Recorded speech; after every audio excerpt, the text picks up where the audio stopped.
Yesterday, I posted Viva Frei's full interview of Dr. Francis Christensen while in Ottawa for the Freedom Truck Convoy. Dr. Francis Christensen touched on some topics that were deemed by YouTube as medical misinformation. I don't expect to win the appeal on that information, so I have taken that full interview and posted it over to Rumble. Rumble links are below for that video, and I've clipped the interview of Dr. Francis Christian, the part where he talks about medical censorship and government tyranny.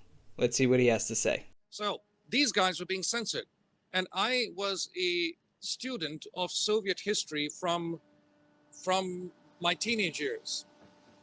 I had read a book by Richard Wurmbrand, Tortured for Christ, and I thought I should become aware of the methods of the Soviet tyranny.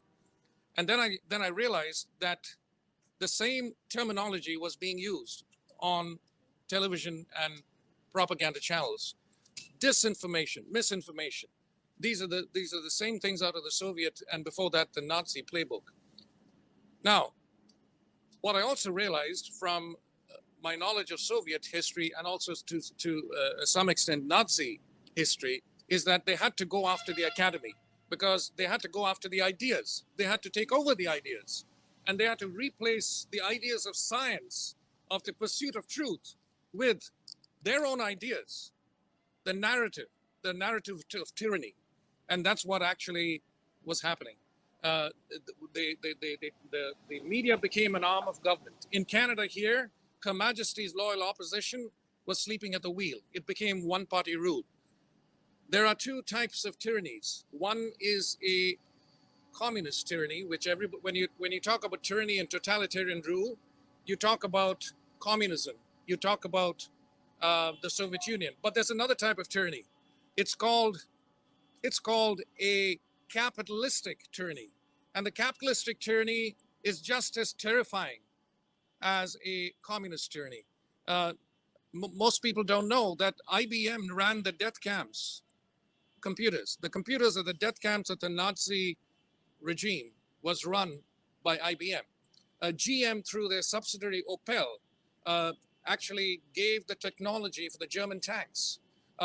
Henry Ford received the German Eagle from Hitler himself. So the capitalistic tyranny is as real as a communist tyranny. Mussolini defined fascism, not my definition, Mussolini's definition. Fascism was defined by Mussolini as the fusion of corporate power and government power. That's exactly what we have in Canada today. We have one-party rule. We have fusion of corporate power and government power. Big Pharma is controlling the government. Big Pharma is controlling Trudeau. He's just a puppet to these Big Pharma guys. So this is something I had actually already seen. And then because I started looking at the data myself very closely, absolutely nothing fitted the narrative. So I started looking. Do I have more time? Oh yeah, please go for it. As much time as you need. So, all right. I had looked at the data. I looked at the data very closely, and none of the official narratives made any sense at all. And at that time, I started speaking with my colleagues, for example, anesthesia colleagues who also do ICU shifts. So they would come to my operating room to give anesthesia, and I would engage them in conversation about the data and how the data didn't fit the narrative. And the lockdowns, and none of this made any sense. By the way, the term lockdown, the public must understand, it's not a medical term. It's the first time in the history of medicine it's been used in a public health fashion. Lockdown is actually a prison term. It's from the prison system. You lock down prisons. You don't lock down people in cities. You don't lock down children. But anyway, that's just one example of the narrative. And here's the thing. As I would explain the data to my colleagues in the ICU, in giving anesthesia for my patients, for example, or my residents, a sort of glaze would come over them.